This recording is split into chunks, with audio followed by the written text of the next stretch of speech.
Mayor, where did he go? 11 o'clock. And then, who else? Chief is coming. Let you know we're having a post-chamber event.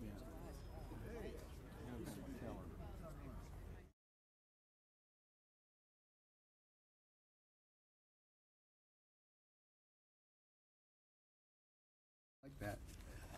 All right, good morning, everybody. Thank you very much for coming, and we have all survived, and I think the big thing is a round of applause for Chief Minter for surviving his first St. Patrick's Day weekend.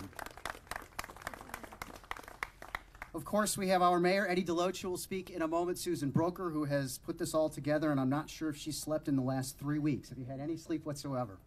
Also, Chief Minter, as I mentioned, Chief Mark Revenue with Savannah Fire Rescue. Buddy Clay is here with Recorder's Court. Assistant Chief Gavin is here. Brent Boyd with Greenscapes. We brought a lot of these folks together if you should have any questions. Gene Pravat and John Denyon with Sanitation. And Bill Hubbard, the president of the Chamber of Commerce, is here as well. And all these folks, I'm sure, are already beginning to start preparing for next year. We're going to touch upon first just a few parking stats I wanted to get to you guys. 834 citations were given out. 265 of those were vehicles in no parking area. That was the main. Now, the Liberty Street Garage filled by 10:30 on Parade Day. The Robinson Street Garage filled by 11 o'clock. So folks did use the garages. Motor coaches went down actually this year. 80 motor coaches were permitted that came into town. That, I think the number was just over 100 last year. However, Uber and Lyft and those sorts of traffic vehicles nearly doubled. We don't really have a number of that, but that definitely went up, ride sharing. CAT shuttle numbers, 7,740 riders, with more than 6,200 of them coming from Island Town Center and Savannah Mall. We're going to start with a few brief statements from our mayor, Eddie DeLoach. Well, good morning. Good morning. And it is what a great day in the city of Savannah. It was a great St. Patrick's Day too, wasn't it? I don't know of anybody who had a better time there than I did, walking the street, speaking to everybody, and having a good time. But I'm here mainly to thank everybody who participated in taking care of everyone out there. I thought things were great. I thought things ran like they needed to run. I think we had a plan, and we executed the plan, and I think things ran well. And all I can do is thank everybody who's a member of the staff, along with all the additional parade people that helped us. It was incredible, the results we had, and I want to thank each one of you, especially Gene and them wrapping up everything and cleaning it up. You walked out here the next day and you didn't even think anybody had been here. But I do want to say thank you for everybody. I want to thank the citizens. I thought they really did put a great effort into making sure we did clean up behind ourselves and made things a lot better than they were in the past. So I'm here to say thank you. Enjoy life. Thank you for everything y'all have done. We're going to have a great one next year. We started planning just about 5 minutes ago. We'll talk to y'all later. Thank you, Mayor. Susan Broker is with Office of Special Events, Film, and Tourism, and I think she has a full-time job with St. Patrick's Day, so the film and tourism is second to that. Susan, you've heard from her all week. I think she can maybe breathe a little bit of a sigh of relief. Susan? Thank you, Ken. And I think Ken mentioned we'll take questions at the end. I suspect that you have a lot of general questions, and I can attempt to answer those when we come to the end of the program. I will say, Mayor, we did start planning, but if you ever have the opportunity to be in the Emergency Command Center at 4 or 5 o'clock in the morning after the parade, you realize that the planning definitely starts then, because we're looking at all the screens and all the roads, and we're seeing what we can do better, what we can do differently. I want to thank, first and foremost, the people that are beside me and behind me. Yes, my department is kind of the facilitator that brings all these things together, but we have an incredible team, an incredible staff, and our citizens, our visitors, our media, everyone should appreciate the amount of time, work, effort that they put in. It is tremendous, and I can't say enough good things about them and convey how proud I am to work with these people on a daily basis. And I want that to be in the newspaper, and I want that to be on in television, because we have a special situation here at the city of Savannah. We did implement some new things this year. I think all of you heard me say green and clean. While I got tied up in a lot of, really at Wright Square a lot, and I'm sure we can talk about that later, I did try to get around the parade and the festival event throughout the weekend, and I did see folks picking up.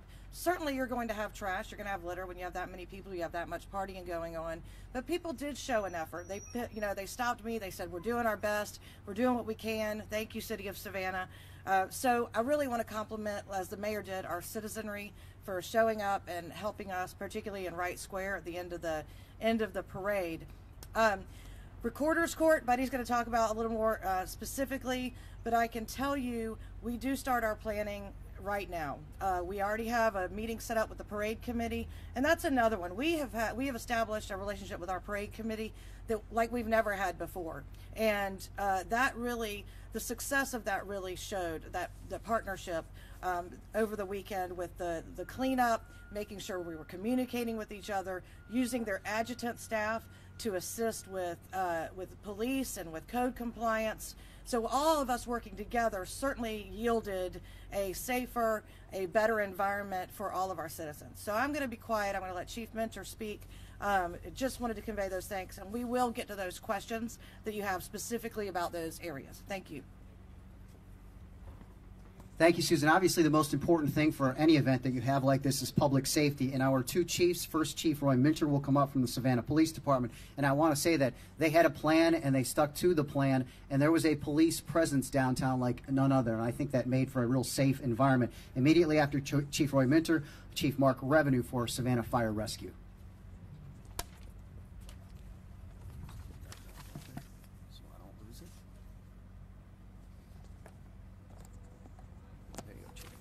Thank you and good morning, everyone. Last week when we met, we talked about we wanted everybody to be patient, act appropriately, and drink responsibly. And our preliminary data shows that many of our festival attendees complied with our request. Specifically with some statistical data, festival zone arrests, 2019 we had 19 arrests, 2018 we had 29 arrests. Now, we have talked previously about how serious we're taking littering in our city. One of those arrests involved one of our officers who contacted someone for littering and actually was in the process of issuing that person a citation for littering, and it ended up with the arrest of a convicted felon carrying a weapon. So that just shows you how something minor can turn into something major. For vehicles towed, 2019 we had 64 vehicles that we towed this year. 2018 we had 38 vehicles that we towed. For traffic citations and DUI arrests this year for 2019, we issued 247 citations and 12 DUI arrests. 2018, we had 415 citations and also 12 DUI arrests. For our ABC unit, doing compliance checks for underage drinking, this year in 2019, we did 32 business checks, which resulted in 16 failed compliance checks. 2018, we had 26 business checks, which resulted also in 16 failed compliance checks.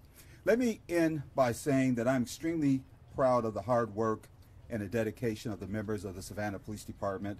They put in a lot of long hours planning and working the festival weekend, and I can tell you I got numerous compliments from visitors and from community members about the patience, assistance, and overall professionalism of the men and women of the Savannah Police Department. I also want to thank them for making my first St. Patrick's Day event weekend a memorable and proud moment for me. Thank you.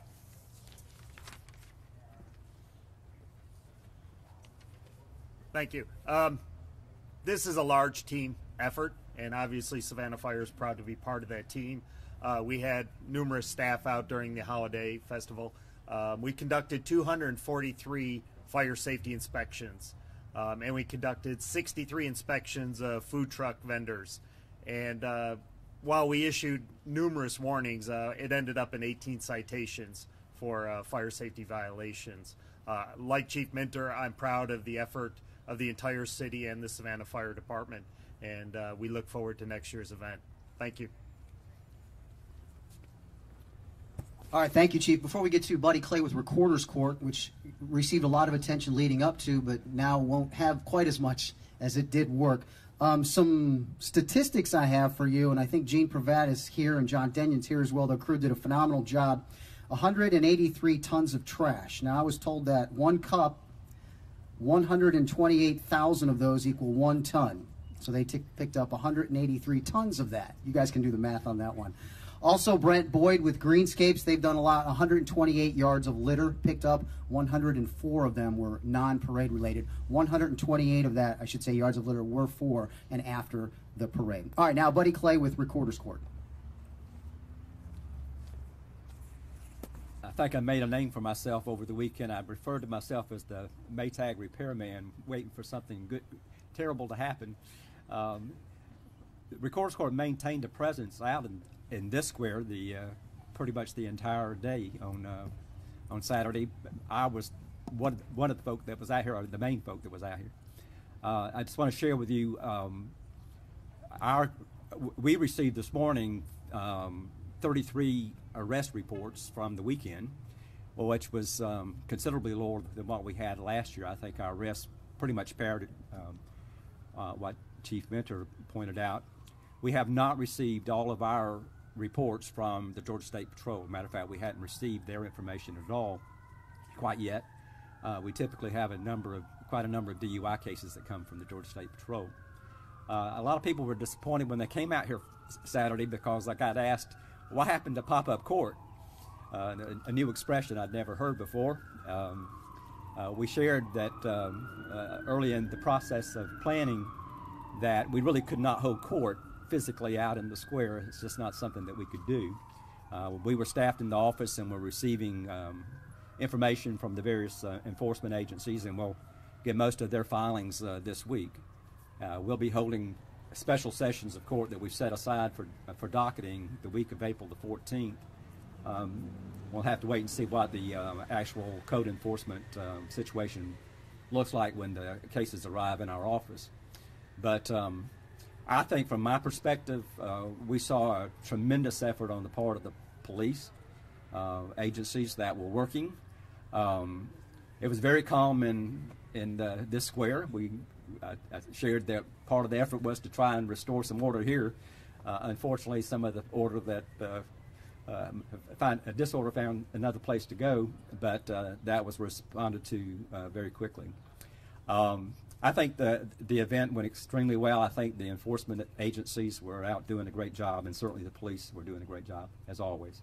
I've done a lot of St. Patrick's Days over the years, and I thought this one went as good as any that I can recall in all the years that I worked for the city as the revenue director and the city marshal. So I think the city staff really need to be congratulated for a job well done. And hopefully we won't have as much at Recorder's Court, but I'm expecting to be pretty busy the week of April 14th. All right, thank you, buddy. I know you guys will have questions. Actually, Susan, I'm going to have you come up since you know how to disperse these questions as the person to bring it all together to find out exactly who you guys have questions for. I've got a question for you, Susan. The first one is about the efforts to keep Chippewa Square where we are clean, and it seems like that problem moved to Wright Square. Can you talk about that? Sure. Well, you know, when we talked about implementing the public safety corridor in Chippewa Square, and we talked about all of the various items that would not be allowed in Chippewa, we knew that that crowd would disperse. We were hoping that they would disperse, you know, not all as one group, but they would go into different squares. Given the real estate available in Chippewa versus the real estate available in Wright Square, we do know that's the case. Wright Square is a much smaller square, so we did have a lot of people cram into there. Unfortunately, I'll just be honest with you. You know, I think people saw the things that were not allowed and said, well, we'll just go to a different square. And instead of addressing the behavior, which would have been, hey, you know, we won't bring the styrofoam cups and we won't bring the styrofoam coolers. We'll just do it in another square. Well, next year, we're going to look to stop those behaviors throughout. And I think I talked about that a little bit prior to the event. I will say in Wright Square, we did have a lot of litter. We had damage to some of the landscaping. The last time Greenscapes redid Wright Square was about 2 years ago. We are going to have to re-landscape that area, although the perennials will most likely come back. We did have a group of great Samaritans, not just good Samaritans, great Samaritans that stayed and helped us clean up. And that square, within an hour to an hour and a half, was beautiful. So it doesn't take a lot. So what I say to folks, I've said it time and time again in front of all of you, pack it in, pack it out. We're not asking a lot. What happens though is people get to drinking a little bit and they get a little bit sloppy, and the next thing you know, there's a lot of litter on the ground. So I want to thank our citizens that did follow the rules, and especially those that stayed behind and helped us all clean up. We had police officers cleaning up, we had the city manager cleaning up, and we had our citizens. So it was a great effort. But you're right.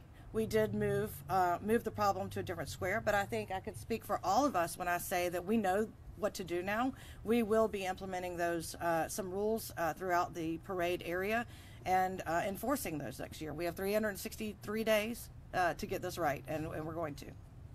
What about on the recorder's court? And were any people actually processed, or am I to understand, Buddy, that nobody actually went through court? That's correct. That's correct. On Saturday. Well, why set it up if you're not actually going to have people going through the court system? I anticipated that was going to happen. Well, I think first and foremost, we wanted it to be a deterrent to certain behaviors. We also wanted to give people the opportunity to handle the recorder's court case right then and there. So I talked about before the event that fines would be reduced on that day. Say a litter fine might be $25 plus court costs. This week they're going to pay a little bit more than that. So we use that as an incentive.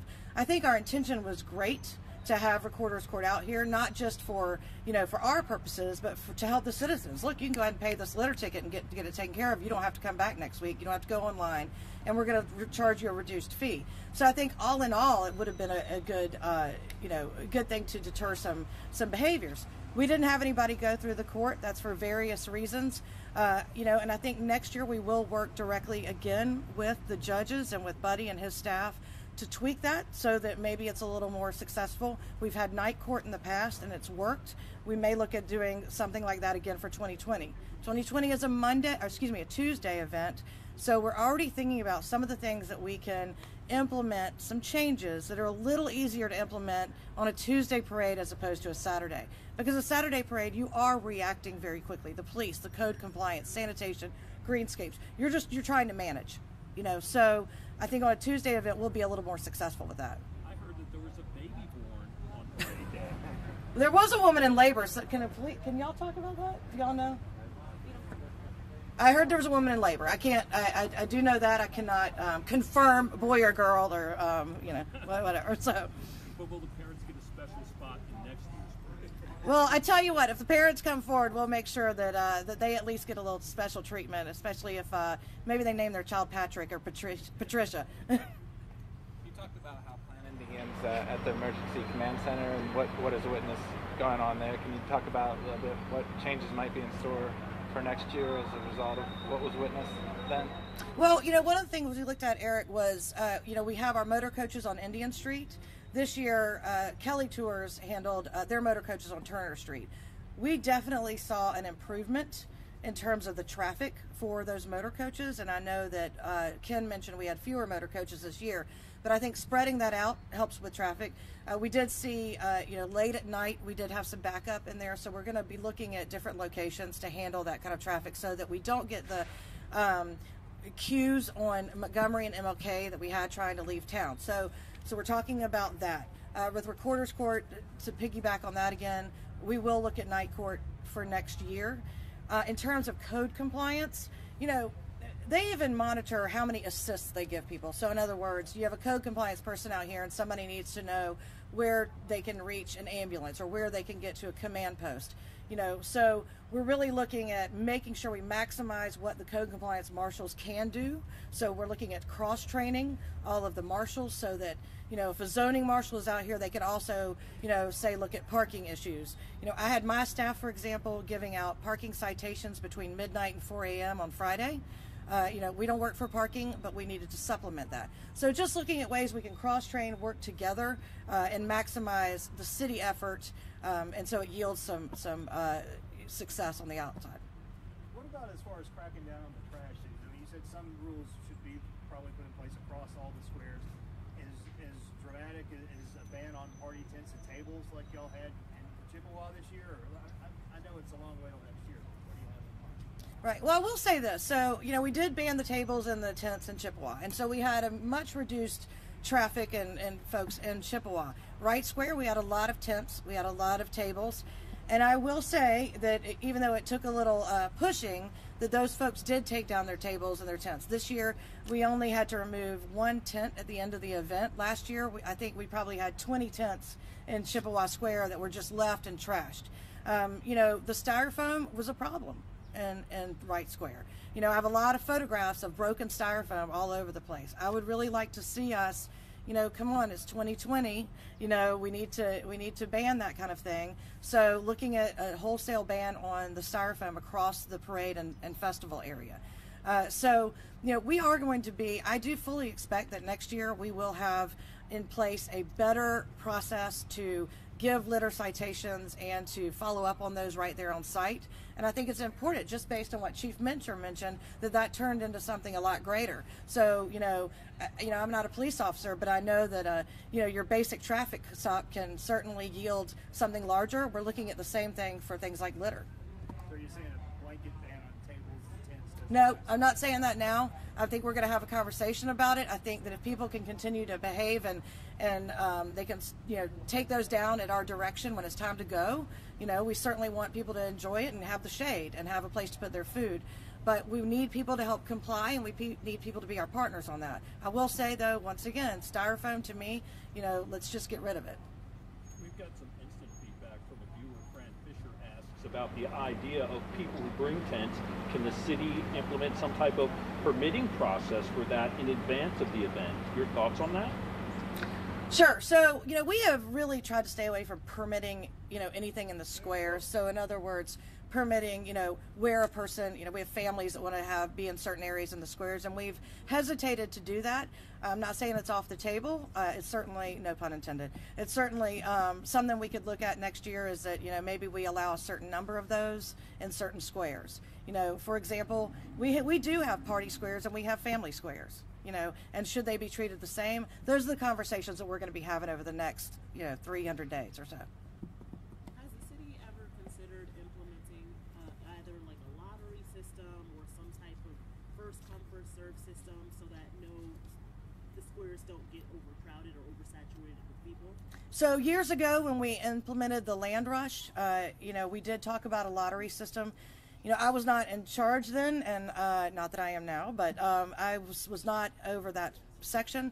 So I do know that the feedback I got was that it didn't really work, and there was no real fair way to do that, which is why we landed on the land rush. So, you know, I don't know if you've seen that, but, you know, we're riding around at midnight the night before. People are already setting up.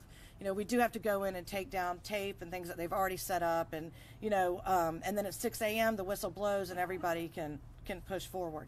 Seems to be working. You know, those folks that are out there at 2, 3, 4 o'clock in the morning to get their spots in whatever square they want to be in, they're generally a happy crowd. They're happy to be out there. They're having a good time. And I haven't received any negative feedback from how that process is working.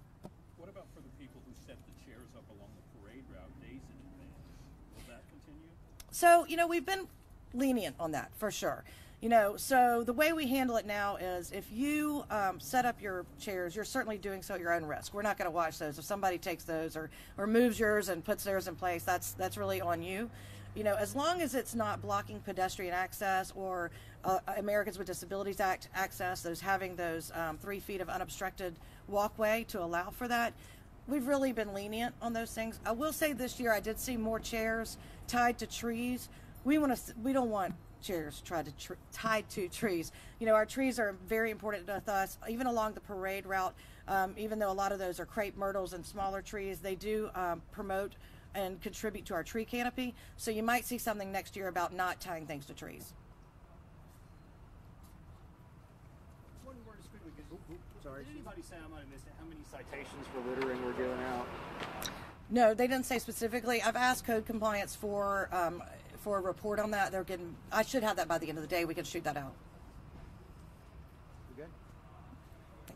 Thank you, Susan. Thank you, everyone. We do want to reiterate, too, the partnerships. Bill Hubbard coming. We thank you very much for coming for the Chamber of Commerce. We'd also like to give a shout out to, obviously, City Market, Savannah Waterfront Association, Downtown Business Association. Did I forget any of the associations, Susan? It's been a partnership, and we can't thank you all for that. And that concludes today's press conference.